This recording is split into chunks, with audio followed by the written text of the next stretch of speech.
I'm ready.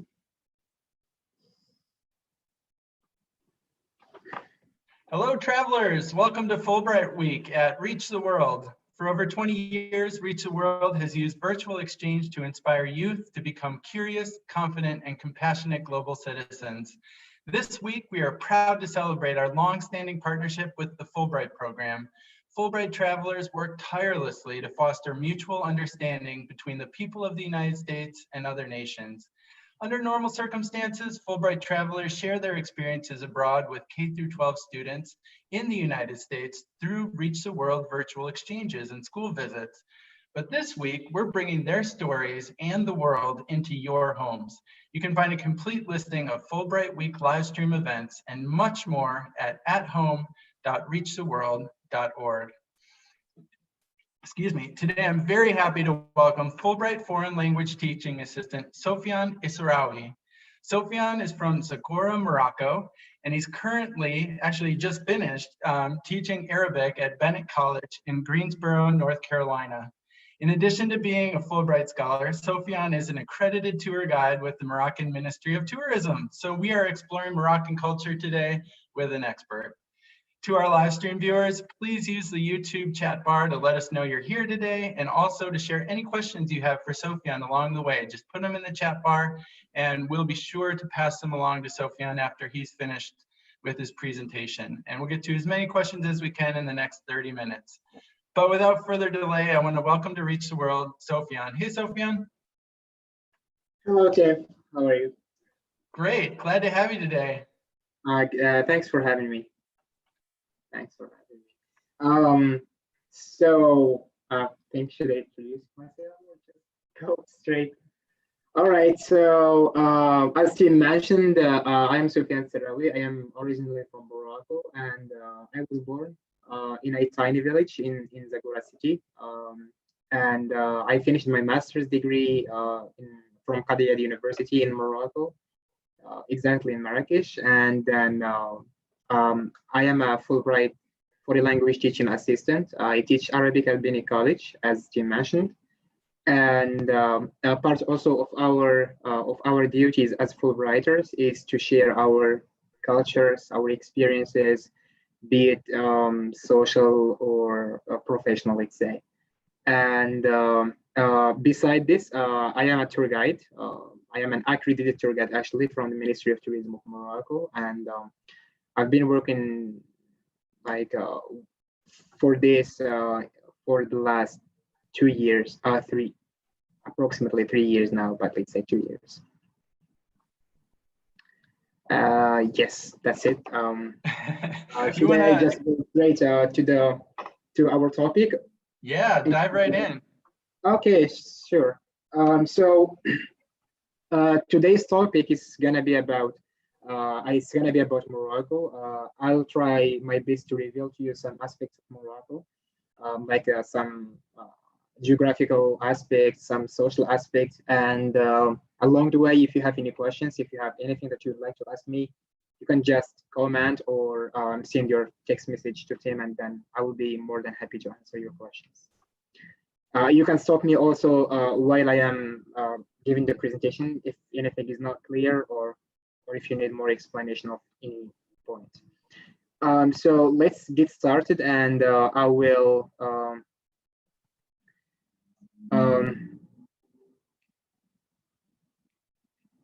start by so this is going to be the title of our topic today. It's going to be Morocco, City in 49, Live in Wonder.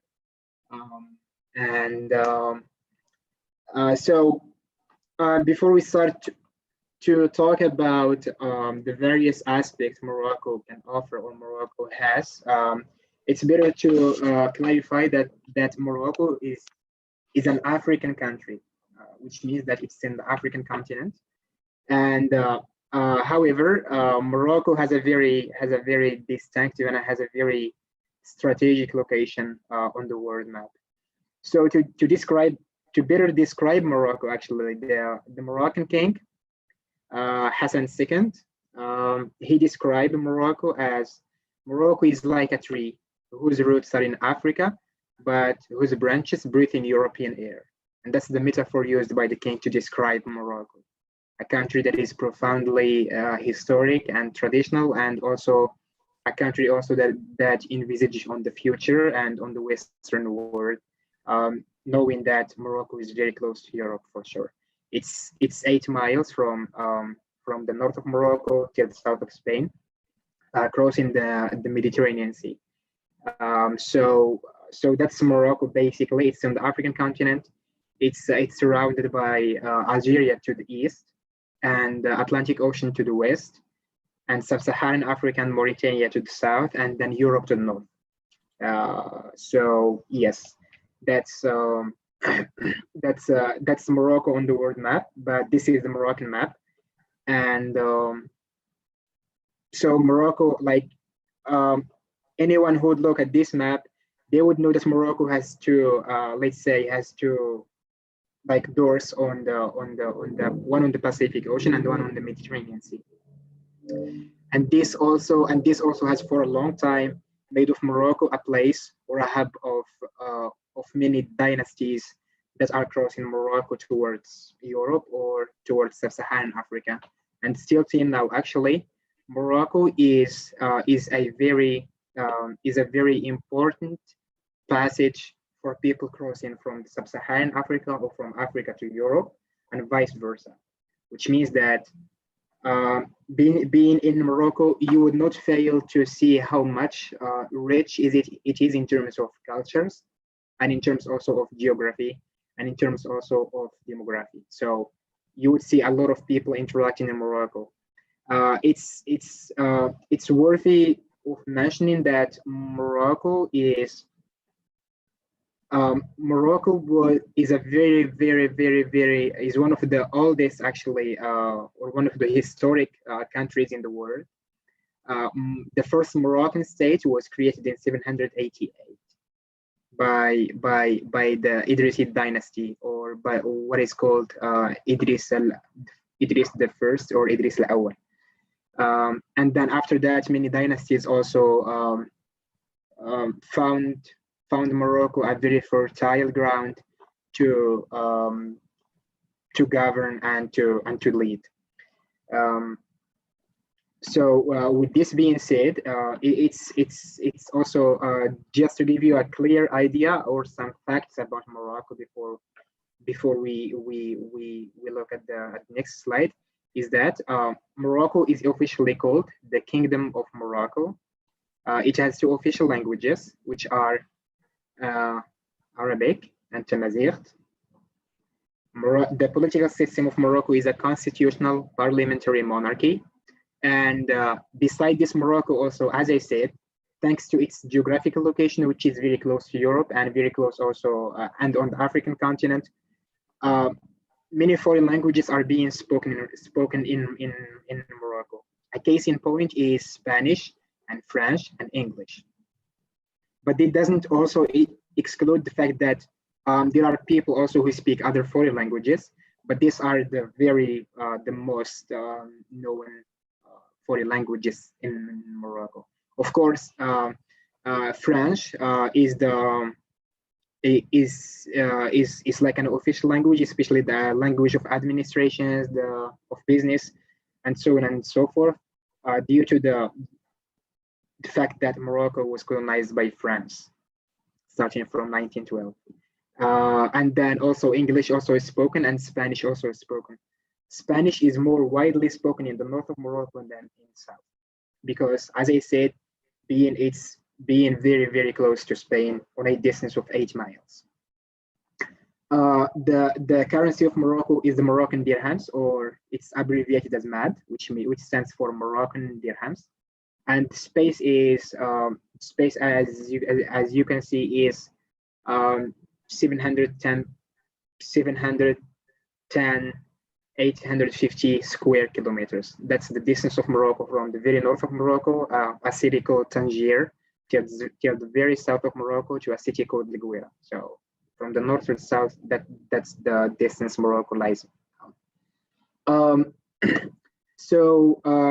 As I said already, that Morocco is it has a very rich geography. maybe with some of the facts that people actually do not know about Morocco is that Morocco is you can do as, or you can see many geographical things in Morocco. You can, for example, experience the snow. You can experience the desert. You can experience the sea or the ocean, and also the forests. So this is also one of the things about Morocco. It should be noted that Morocco is, or let's say, the first people to settle in Morocco are called the Amazigh, or as they are referred to, Berbers, even though that's not a term that is used, thanks to its negative connotations. So it's substituted with the word Amazigh, which means so Amazigh, those are the first inhabitants of Morocco. And actually, even before the first Moroccan state was created in 788, people who were living in Morocco at that time were the Amazigh or the Berbers. Those are the first people to settle in Morocco. And then with the spread of Islam, and with Morocco also being a passage of trade for always have been a passage of trade from Africa to Europe, or from Europe to Africa. So many people settled in Morocco after that. So nowadays, if you go to Morocco, you will see a very rich demography in Morocco. You will find white people, very white people, and you will find also black people which have African heritage. And then you will find also Arabs, which mostly came from the Mediterranean countries, from Mecca or from Saudi Arabia, let's say, and from Qatar and from other surrounding countries. So nowadays, Morocco is a hub of cultures that all interact together in a peaceful way. And thankfully, Morocco, the different groups of Morocco, they share a lot more than there are things that set them apart. So that's also one of the things about Morocco. It's here. There are two words that I would like to highlight here, which are the kasbahs and the souks, and these are the two terms that we will come to in the next slides. But before that, I would just like to present Morocco to you in pictures, so you have a clear idea of what I'm talking about. So when we talk about Morocco, we talk about different geography, we talk about different cultures, and we talk about different groups of people. In terms of geography, this is geography you can see here, that Morocco, you can find the waterfalls, which are mostly found in the Atlas Mountains. And speaking of Atlas Mountains, here we're speaking of three kinds of Atlas Mountains: High Atlas Mountains, Anti-Atlas Mountains, and Middle Atlas Mountains. And each of these, they have different characteristics. And then the desert, which I am from originally. I am from southeast of Morocco, and that's a desert area, or that's like the desert, basically. And then the Mediterranean Sea, which is also here. And one of the most important cities in Morocco is Tangier. And Tangier, actually, the first Moroccan state, actually, or the Idris the First, who is the founder of the first Moroccan state, he also settled first in Tangier when he first arrived to Morocco. So that says that Tangier is one of the most important cities in Morocco, especially in the northern Morocco. We have also here on the left two pictures. You can see there, that's a green space and traditional houses, and those are what we call qsor. I will explain the term later. And then we have the oasis. The oasis is mostly found in southeast of Morocco, and the oasis is made up from the palm trees, or the palm-giving trees. So the trees that give dates, and it is actually considered, the southeast of Morocco, of course, it's actually considered the exporter of dates to the rest of Morocco, given the fact that it contains the biggest oasis. Hey, Sofyan, let me interrupt for just a minute, if I could. We have a lot of students who are joining us today, mostly on the live stream, and I want to make sure that they remember that they can put any questions they have for you in the live stream chat bar. Please do that. We see your questions pop up and we'll pass them along to Sofyan. Sofyan, we're about halfway through, so you've got about 10 more minutes before we take some questions. All right. Talking about Morocco, we always talk about three different parts, let's say, or three different parts. We talk about the north of Morocco, and we talk about the middle of Morocco, which is mostly the Atlas Mountains, and then we talk about south of Morocco with its two dimensions, the southeast and southwest. So this picture summarizes what we find in Morocco. So the north of Morocco, for example, it's actually a very, you cannot, there is a lot of similarities between the north of Morocco and the south of Spain, specifically south of Spain, especially Sevilla or what's called in Spanish, Sevilla. So there is a lot of resemblance between the north of Morocco and this part. As I said again, thanks to the relative distance that separates the north of Morocco to the south of Spain. One of the most important cities in the north of Morocco, as I already mentioned, is Tangier. It's an international city, and it's also the home of the biggest port in Africa, which is the Mid Port, or that's like the Mediterranean port. It's named after the King Mohammed VI. And Tangier has a special character that it sits apart from other Moroccan cities. Actually, it has actually drawn many artists from a long time ago, from Henri Matisse to Paul Bowles and the writers of the Beat generation. Tangier is the main link between Europe and Africa, as I said. So Tangier is the very northern city in Morocco. And being actually in Tangier, especially at night, if you are in a high area, you can see the lights of Spain from a distance, or the Spanish Marine, to be more specific. This is also one of the Moroccan cities that is it's very unique, and it's very famous in Morocco. It's a small city, but it's a very important one. It is the home of one of the most prestigious universities in Morocco, which is called University of Al Akhawain, which is a private university in Morocco. And this city is actually named the Moroccan Switzerland, thanks to its big deal resembles with Switzerland, which is in Europe for sure. So in this city, especially in winter, it's a direction for people who love skiing, thanks to the snow, because that's also a city where snow happens every year, especially in winter. And then in spring, the city offers a very chilly weather and very green spaces. So you can find green spaces all over the city. Back a little bit. So I'm just trying to give you over ideas here. I'm not going into details because the time doesn't allow that. So I'm just trying to give you a broader sense or broader image of Morocco. So when we go down from Tangier, when we go to the middle, we go to the Atlas Mountains basically, or we go to the high and middle Atlas Mountains. One of the most important cities in the Atlas Mountains is Marrakesh. It's Marrakesh is actually also called the Moroccan tourism hub because it's the #1 destination for tourists all over the world. Marrakesh can offer you a contrast of historic buildings and modern buildings. And actually, the city actually is divided in two parts. There is the modern city and there is the old city, or what is called the Medina. Marrakesh also, which was founded in 1062, is the most widely recognizable city in the Atlas of Morocco, as I said already.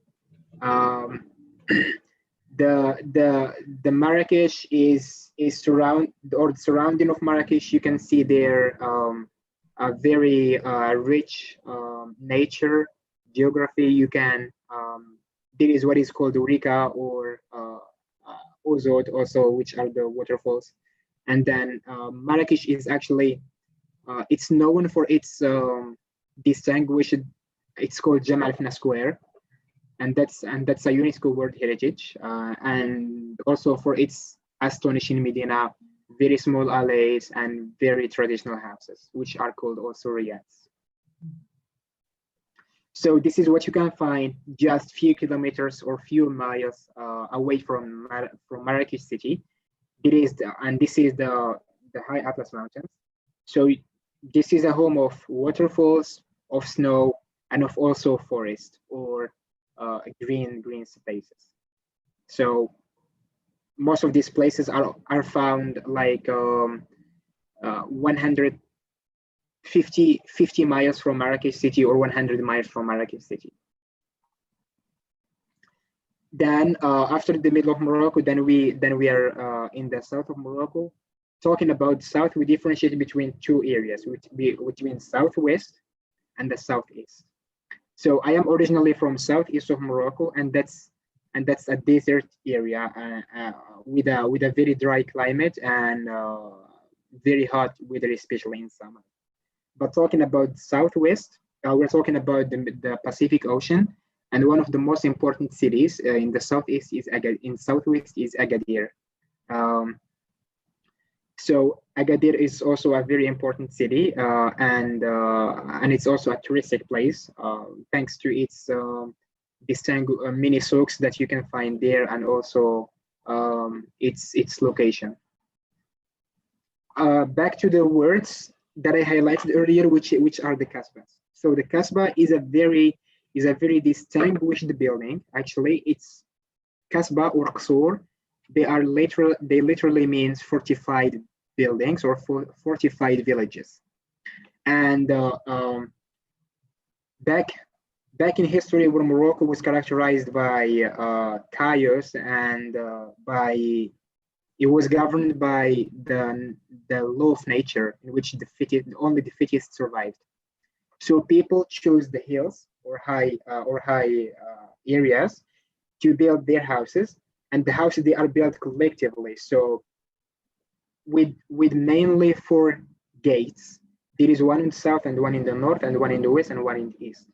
So so people build this so they can be protected from wild animals and from nomadic tribes and from other villages that they might attack them at that time. They are a UNESCO World Heritage, and actually this picture is called the Qasba Ait bin Haddu, and it was established since 1987, a UNESCO World Heritage, and there is also the title, the Moroccan Hollywood. So this is also the home of one of the biggest studio or cinematic studio in Africa and in Morocco. It attracts many international film production companies, and many films actually were shot in this area. Its city is called Ouarzazate, to be specific. Like The Gladiator, Prison Break, and many other movies were actually shot in this specific place. So, and talking about also the southeast of Morocco, it's the biggest oasis, as this picture highlights.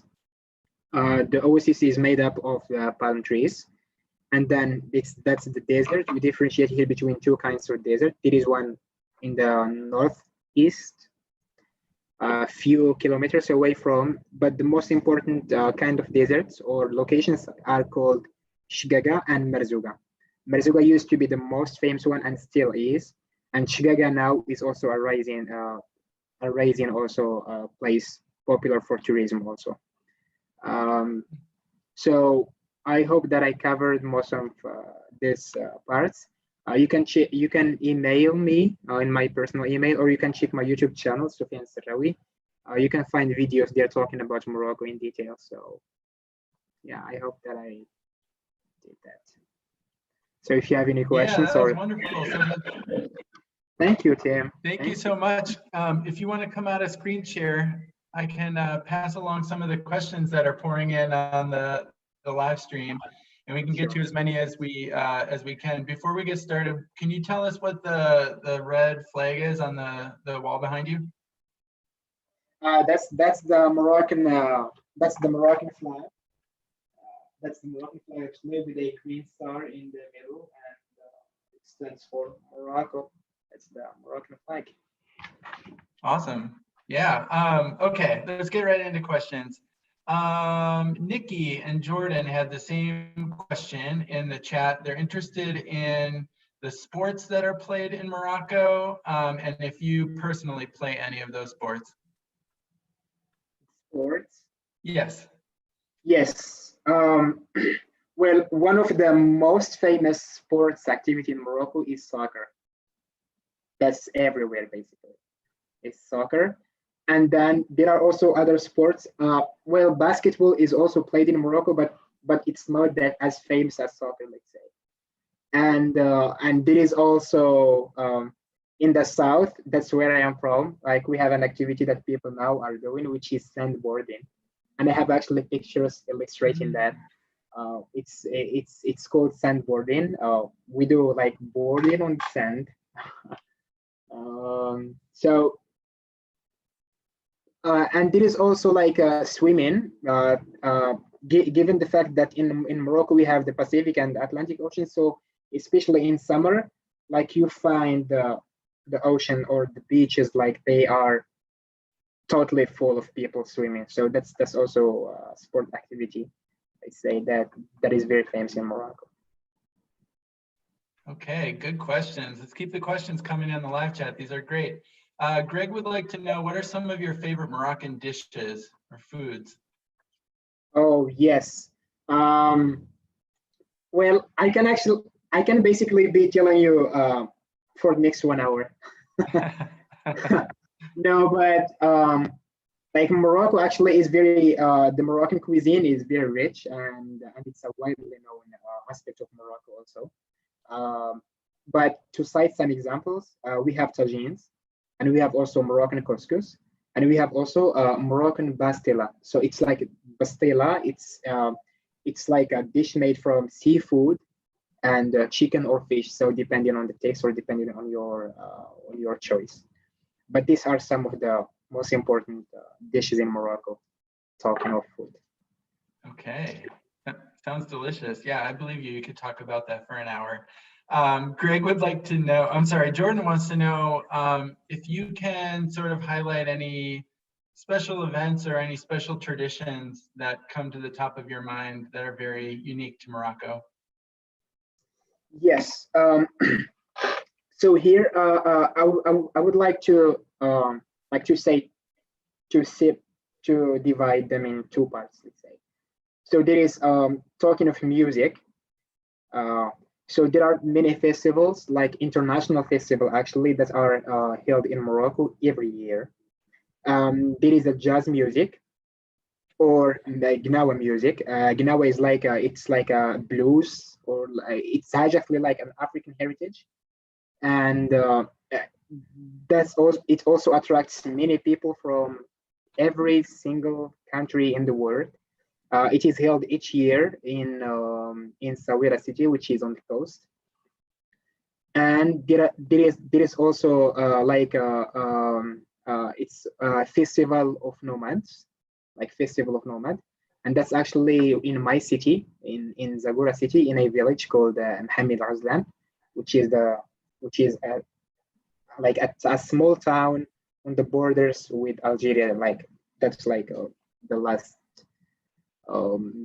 town in Zagora, and that festival also attracts also many people, especially like spiritual people who like to be in nature, and people who spend like people who are meditating, like, let's say, like yoga people or meditation and stuff. And talking of again of sports, like there are surfing competition in Morocco, in two cities, in Taghazout, which is also on the coast, and in Sawira, which is also on the coast. And there are also like many other events. There is also a festival of roses. It's in southeast of Morocco, and it's an international like event celebrating the oasis and specifically the roses in the southeast of Morocco.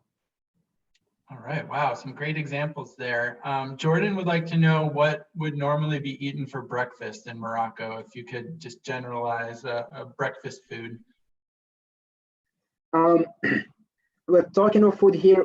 I need to draw like a comparison between different areas, because in Morocco, every area it has like its own specialty and its own characteristic. So talking, for example, from my region, from southeast of Morocco, what people usually have for breakfast is soup, like wheat, from wheat, and dates. Like this is the best thing that people eat. And like as a general idea here is that in Morocco, like we do, most of people generally, like they do carry a healthy lifestyle, especially with food. So in other parts of Morocco, like especially in the middle of Morocco, people like olive oil and butter and bread. But bread is a very, very, very important aspect of Morocco everywhere, whether in the north or in the south or in the middle. We do consume a lot of bread, and people eat a lot of bread. Okay. Basically, we use it in every single meal, in breakfast, lunch, and dinner. Okay. Rob would like to know how the coronavirus is impacting Morocco right now, if you know. Yeah, I am actually following the news. Well, this is an international pandemic and like a global pandemic. So Morocco is also affected, especially when it comes to economy. We know that Morocco is let's say a developing country. So even the States, which is the greatest country, it's badly hit by the coronavirus. But in Morocco, one of the best thing that the Moroccan government actually did is that they anticipated the spread of the coronavirus a long way before it actually happened. So when the corona was first when it first hit Europe, at that time there were many tourists in Morocco going and coming to Morocco. So Morocco had to shut down the borders in an attempt to curb or to stop the spread of the coronavirus. And then also it stopped all the sport events, all the gathering of people, more than 10 people is strictly prohibited. But now we have almost 7,000 cases in Morocco, which is not that bad compared to other countries. But still, like Morocco now made a 3 more week extension till actually till June, late June. So in an attempt, as I said, to curb the spread of the coronavirus. Okay. We have a bunch of students think that sandboarding sounds really cool, and I think they'd like to travel to your home region in southeastern Morocco to try it sometime. I can, if you do, I can just for a quick show some pictures of that. Yeah, I think that would be great. It's kind of a fascinating sport. While you're looking for those, I would love to ask you a quick question. One of the students in the chat, knowing that you're from southeastern Morocco, is wondering where you are now and what you're doing where you are. Where I am right now? Yeah, what brought you to the United States? I've always actually wanted to experience to have more experiences, especially on an international level. Back in 2017, I was granted an Erasmus scholarship to Europe, and since then, it's like my appetite to travel more has been opened, and so I came here because basically I wanted to also to experience the American lifestyle, the American culture, and the American educational system. And that's why I applied actually to Fulbright, because I wanted to have this experience. So right now I am in North Carolina. I teach Arabic at Bini College as a Fulbrighter or as foreign language teaching assistant. All right. Great. Do you have, were you able to find some sandboarding photos? Yeah, I thought that, yes. Is it visible? Yeah, I can see it. Do you use a snowboard? Like the same Yes, board? yes, that's me. Yeah, that's me actually in the picture. And that's also something that we do as a fun thing. That looks like a ton of fun.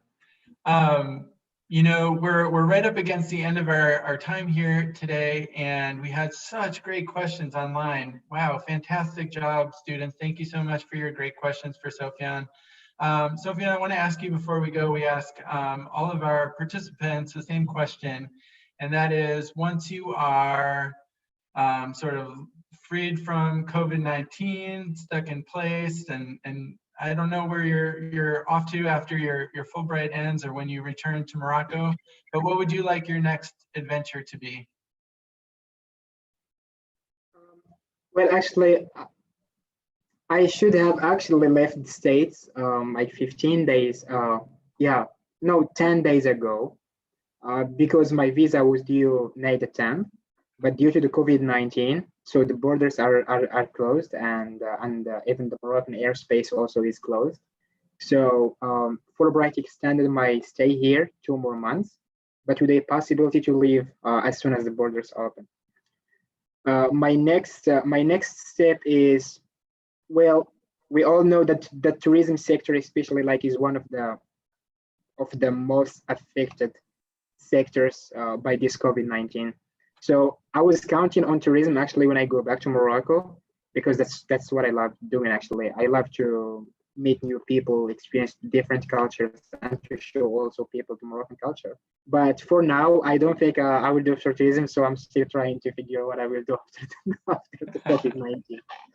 All right, fair enough. Well, we can tell that you love your country and you love your culture and you love talking about it. So maybe we'll schedule a 4-hour call sometime in the future so you can actually show us all the things you know. I could tell you were cutting it short today, but we really appreciated the overview. Yes, it was. I was actually due to the time limit, so I made it very, very concise, so I can just cover like some of the things about Morocco, but yeah, let's talk about it in details. Well, you did a really nice job. You gave us a great sense of the overview of Morocco. I really appreciate it. And thank you so much for joining Reach the World today. Thank you very much for having me. Thank you. Yeah, I want to, before you head out, I want to thank our entire live stream audience for going on this journey with us today. It was a great group of students online. Thank you for your questions. You can join us again in just over an hour. We're going to talk about Kenyan culture and cuisine with Fulbright Foreign Language Teaching Assistant, Medina Mahat. And you can see the full lineup of Fulbright guests yet to come this week at athome.reachtheworld.org. So Sofyan, again, thank you so much. And until next time, everybody. Thank you so much for having me, and thank the audience for their questions and for their time. Bye-bye, Tim. Thank you for having me.